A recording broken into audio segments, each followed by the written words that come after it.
નમસ્કાર. આજના આ ખાસ વિશ્લેષણમાં તમારું સ્વાગત છે.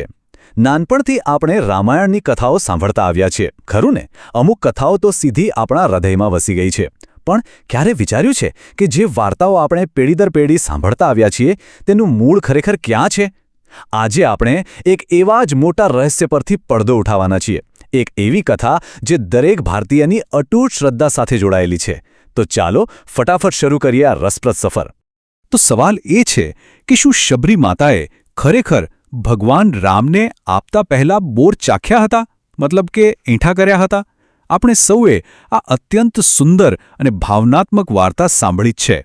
રામના પ્રેમમાં લીન શબરી માતા પ્રભુને કોઈ ખાટું બોર ન આવી જાય એની ચિંતામાં દરેક બોર ચાખીને આપે છે.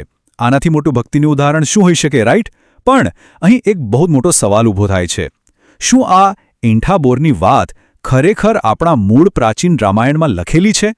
એનો જવાબ સાંભળીને તમે ચોક્કસ ચોંકી જશો. પ્રાચીન ગ્રંથોની વાસ્તવિકતા અને મહાકાવ્યોની તપાસ. ચાલો સીધા જ ગ્રંથો તરફ નજર કરીએ. હવે બે સૌથી મહાન ગ્રંથોની સીધી સરખામણી કરીએ. સૌથી પહેલું છે સંસ્કૃતમાં લખાયેલું અત્યંત પ્રાચીન વાલ્મીકી રામાયણ. તમને જાણીને નવાઈ લાગશે કે તેના અરણ્યકાંડમાં સ્પષ્ટ લખ્યું છે કે શબરીએ પંપા સરોવરના કિનારેથી ભગવાન રામ માટે માત્ર ઉત્તમ ફળો એકઠા કર્યા હતા. બસ એટલું જ. અને બીજું છે ગોસ્વામી તુલસીદાસજીનું શ્રી રામચરિતમાનસ. તેમાં પણ એવો જ ઉલ્લેખ છે કે શબરી વિવિધ પ્રકારના કંદ, મૂળ અને ફળ લાવે છે.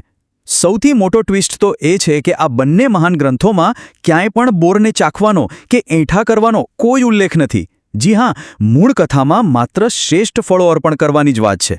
આ વાતને એકદમ સ્પષ્ટ કરવા માટે તુલસીદાસજીના અરણ્યકાંડની આ ચોપાઈ જુઓ. કંદ મૂલ ફલ બહુવિધિ આની, પ્રેમ સહિત પ્રભુ પાહી બખાની. આ પંક્તિ કેટલી સુંદર રીતે કહે છે કે શબરી અત્યંત પ્રેમપૂર્વક પ્રભુ પાસે અલગ અલગ પ્રકારના ફળ અને મૂળ લાવે છે. અને ભગવાન રામ આ નિસ્વાર્થ પ્રેમની ભરપૂર પ્રશંસા પણ કરે છે. પણ નોટિસ કર્યું તમે? આખી ચોપાઈમાં કે આસપાસના લખાણમાં ક્યાંય પણ એંઠા કે ચાખેલા બોર એવો કોઈ શબ્દ છે જ નહીં. મતલબ કે ભક્તિ માર્ગના આટલા મોટા અને પ્રચલિત ગ્રંથમાં પણ ચાખેલા બોરની વાત બિલકુલ ગેરહાજર છે. તો પછી સવાલ એ થાય કે આ એંઠા બોરની કથાનું મૂળ ક્યાં છે? ક્યાંથી આવી આ વાર્તા?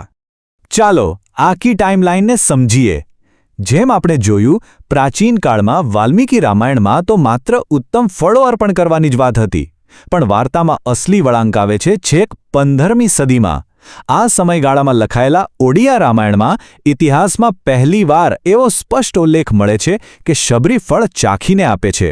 અને એ પછીની સદીઓમાં ભક્તમાળ જેવી રચનાઓ અને આપણી લોક સંસ્કૃતિએ આ વાતને એટલી હદે અપનાવી લીધી કે એ કાયમ માટે આપણા માનસ પટલ પર છવાઈ ગઈ. સમય જતાં સાહિત્યમાં કેવી રીતે નવા ભાવનાત્મક સ્તરો ઉમેરાય છે, આ એનું એક ઉત્તમ ઉદાહરણ છે. આ ત્રણેય મુખ્ય સ્ત્રોતોને થોડા ડિટેલમાં જોઈએ. પહેલો સ્ત્રોત છે 15મી સદીનું બલરામદાસ રચિત ઓડિયા દાંડી રામાયણ. ઐતિહાસિક રીતે જોઈએ તો આ ચાખેલા ફળનો કન્સેપ્ટ અહીંથી જ શરૂ થયો. બીજો સ્ત્રોત છે નાભાજી રચિત ભક્તમાળ. આ બધા ભક્તિ સાહિત્યના ગ્રંથો હતા અને શુદ્ધ ભક્તિના અતિરેકને દર્શાવવા માટે આવા ભાવનાત્મક પ્રસંગો ખાસ ઉમેરાયા હોવાનું માનવામાં આવે છે. અને ત્રીજો સૌથી પાવરફુલ સ્ત્રોત છે આપણું લોકમાનસ અને લોક સંસ્કૃતિ. શબરીના અગાધ પ્રેમને લોકો સુધી પહોંચાડવા આ કથા ધીમે ધીમે એટલી બધી પ્રચલિત થઈ ગઈ કે લોકોએ તેને જ મૂળ રામાયણનો અવિભાજ્ય હિસ્સો માની લીધો. હવે જુઓ, ભલે શબરીના એઠા બોરની વાત પ્રાચીન ધર્મગ્રંથોમાં નથી, પણ એનો અર્થ એ બિલકુલ નથી કે આ કથાનું કોઈ મહત્વ નથી. ઉલટું, આ વાર્તાનો ઉમેરો એ શુદ્ધ ભક્તિનું એક અત્યંત ગહેન અને પવિત્ર પ્રતીક છે.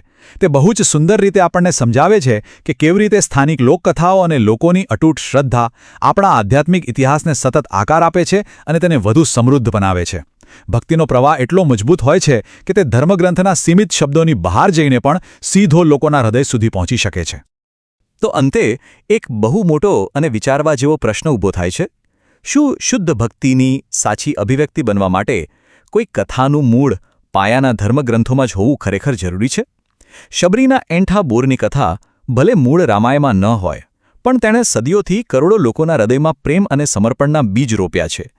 હકીકત એ છે કે ધાર્મિક પરંપરાઓ માત્ર જૂના લખાણોથી જ નહીં, પણ લોકોની જીવંત શ્રદ્ધા અને ભક્તિ ભાવનાઓથી સતત ધબકતી હોય છે. આજના આ વિશ્લેષણમાં બસ આટલું જ. આશા છે કે કથાઓના મૂળ સુધી પહોંચવાની આ સફર તમને ચોક્કસ ગમી હશે.